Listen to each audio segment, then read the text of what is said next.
That Marxism is finished would be music to the ears of Marxists everywhere. They could pack in their marching and picketing, return to the bosom of their grieving families, and enjoy an evening at home instead of yet another tedious committee meeting.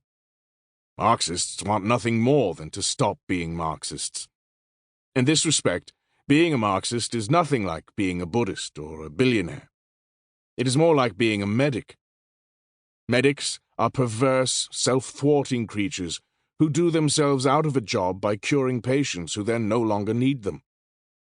The task of political radicals, similarly, is to get to the point where they would no longer be necessary because their goals would have been accomplished. They would then be free to bow out, burn their Guevara posters, take up that long-neglected cello again, and talk about something more intriguing than the Asiatic mode of production. If there are still Marxists or feminists around in 20 years' time, it will be a sorry prospect.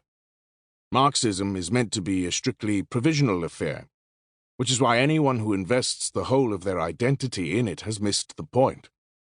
That there is a life after Marxism is the whole point of Marxism. There is only one problem with this otherwise alluring vision. Marxism is a critique of capitalism, the most searching, rigorous, comprehensive critique of its kind ever to be launched. It is also the only such critique that has transformed large sectors of the globe. It follows, then, that as long as capitalism is still in business, Marxism must be as well. Only by superannuating its opponent can it superannuate itself. And on the last sighting, capitalism appeared as feisty as ever. Most critics of Marxism today do not dispute the point. Their claim, rather, is that the system has altered almost unrecognizably since the days of Marx, and that this is why his ideas are no longer relevant. Before we examine this claim in more detail, it is worth noting that Marx himself was perfectly aware of the ever-changing nature of the system he challenged. It is to Marxism itself that we owe the concept of different historical forms of capital: mercantile, agrarian, industrial, monopoly, financial, imperial, and so on. So why should the fact that capitalism has changed its shape in recent decades discredit a theory that sees change as being of its very essence? Besides, Marx himself predicted a decline of the working class and a steep increase in white-collar work. We shall be looking at this a little later. He also foresaw so-called globalization.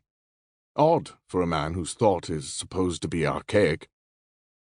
Though perhaps Marx's archaic quality is what makes him still relevant today. He is accused of being outdated by the champions of a capitalism rapidly reverting to Victorian levels of inequality. In 1976, a good many people in the West thought that Marxism had a reasonable case to argue. By 1986, many of them no longer considered that it had. What exactly had happened in the interim? Was it simply that these people were now buried under a pile of toddlers? Had Marxist theory been unmasked as bogus by some world-shaking new research? Did we stumble upon a long-lost manuscript by Marx confessing that it was all a joke? It was not that we discovered to our dismay that Marx was in the pay of capitalism. This is because we knew it all along.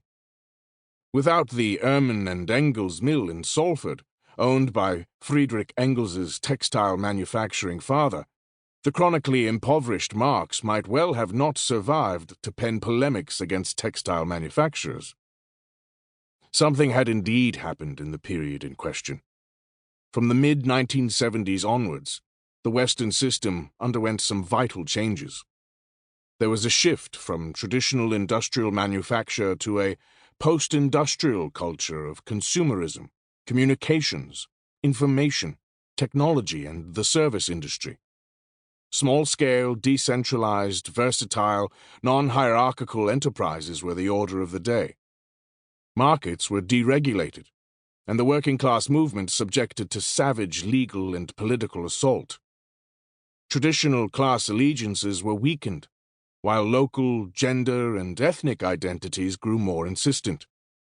Politics became increasingly managed and manipulated.